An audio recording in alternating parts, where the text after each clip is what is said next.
આ હું છે મનીષા? આ સવારના 10 વાગે આટલું બધું મોડું કોણ ઉઠે? બધાએ નાસ્તોય કરી લીધો ને બધું કામ મમ્મી કરે છે એકલા. તારે સવારમાં વહેલા ઉઠીને બધાનો નાસ્તો કરવાનો હોય ને કામમાં મદદ કરાવવાની હોય. એક રવિવારના દિવસે તો પોતાની જવાબદારી પૂરી કરો. અરે કાલે રાત્રે તે સુવામાં મોડું થઈ ગયું હતું અને પછી સવારે મારે ઓફિસમાં કામ કેટલું બધું હતું, એમાં હું થાકી ગઈ ને સૂઈ રહી. હા તો સારું, હું એક કામ કરીશ, બપોરનું જમવાનું હું બનાવી નાખીશ ને આખો દિવસ મમ્મીને કાંઈ કામ નહીં કરવા દઉં. હવે એ કઈ કહેવાની વાત છે? તારું કામ છે તારે જ કરવું પડશે ને. તું તો એવી રીતના જાણે કહેશ કે અમારી ઉપર એહસાન કરતી હોય. તને ખબર છે તો અત્યાર સુધી હુતી હતી ત્યાં સુધીમાં આખા ઘરનું કામ મમ્મીએ એકલાએ કર્યું છે ને તને તો હું આરામથી મહારાણી જેમ હુતી હતી. અરે પણ ભાવિન, નાની એવી વાતને આટલી મોટી શું કામ ને કરો છો? કદાચ હાલો હું સૂઈ ગઈ હોય તો તમે તો મને જગાડી શકો જ ને. માન્યું કે મારી ભૂલ છે કે હું સૂઈ રહી, પણ તમે તો વહેલા જાગી ગયા હતા ને, તો તમારે મમ્મીને હેલ્પ કરાવી દેવાય ને. હું કામ કરું તારા કામ? એક તો તું મોડી ઉઠે છો, તારે અત્યારે મને સોરી કેવું જોવે ને ઉપરથી તું પાછી હામું બોલે છો.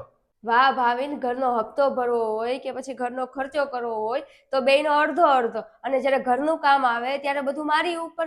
એમાં કેમ તારું મારું નહીં? ઈ કેવું કે તમને જે સારું લાગે એ જ કરવાનું? એ બધું જવા દે ને. એક તો તું મોડી ઉઠે છો ને પાછું બધું મારા ઉપર નાખે છો ને બીજું બધું વાતો કાઢે છો વચ્ચે. હવે ઊભી ઊભી મારી સામું મારું મોઢું શું જોવે છો? સીધી રીતે જા કામ કરવા માંડ ને મમ્મીને કે આરામ કરે. મમ્મી તમે હવે આરામ કરો, બપોરની જમવાની તૈયારી હું કરી લઉં છું. પેલા તું નાસ્તો કરી લે, પછી જમવાની તૈયારી કરજે. મમ્મી આ ડ્રેસ કેટલો મસ્ત છે કા? આ મંગાવી લેશું. હજી 2 મંગાવી લે. એક દીદીને માટે મંગાવી લેશું અને એક રાખી મૂકશું. કાંઈક પણ તહેવાર આવે ને તો આપણે આપવા થાય. હા તો વાંધો નહીં, એક આ મંગાવી લો. મનીષા, જમવામાં શું બનાવ્યું છે? બહુ ભૂખ લાગી છે મને. કાંઈ નથી બનાવ્યું. કેમ કાંઈ નથી બનાવ્યું? એટલે સવારે તે કાંઈ નહોતું બનાવ્યું, નાસ્તો ને બધું મમ્મીએ બનાવ્યું, બધું કામય મમ્મીએ કર્યું ને અત્યારે કાંઈ નથી બનાવ્યું. હું તો બનાવવાની જ હતી પણ મમ્મીએ જ મને ના પાડી. મમ્મી તમે ના પાડી અને બનાવવાની? દરેક પતિને એવી જ ઈચ્છા હોય કે એની વહુ છે ને એ મા બાપની સામે આદર્શ પત્ની બનીને રહે. તારા પપ્પાએ આવું જ કરતા હતા બધું.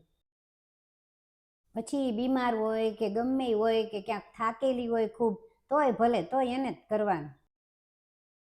અને જે મેં સહન કર્યું ને, તો હું એવું નથી ઈચ્છતી કે મારી વહુ એ જ સહન કરે બધું. તારે રજા હોય ત્યારે તુંય મોડો તો ઉઠે છો જ ને.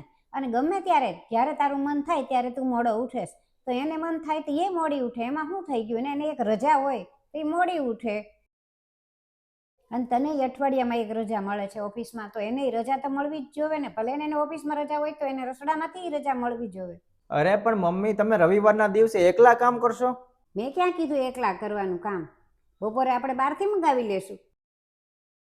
અને કેમ મારી દીકરી અહીં આવે ત્યારે આરામ નથી કરતી? તો એ મારી દીકરી જ છે ને, ભલે ને આરામ કરે.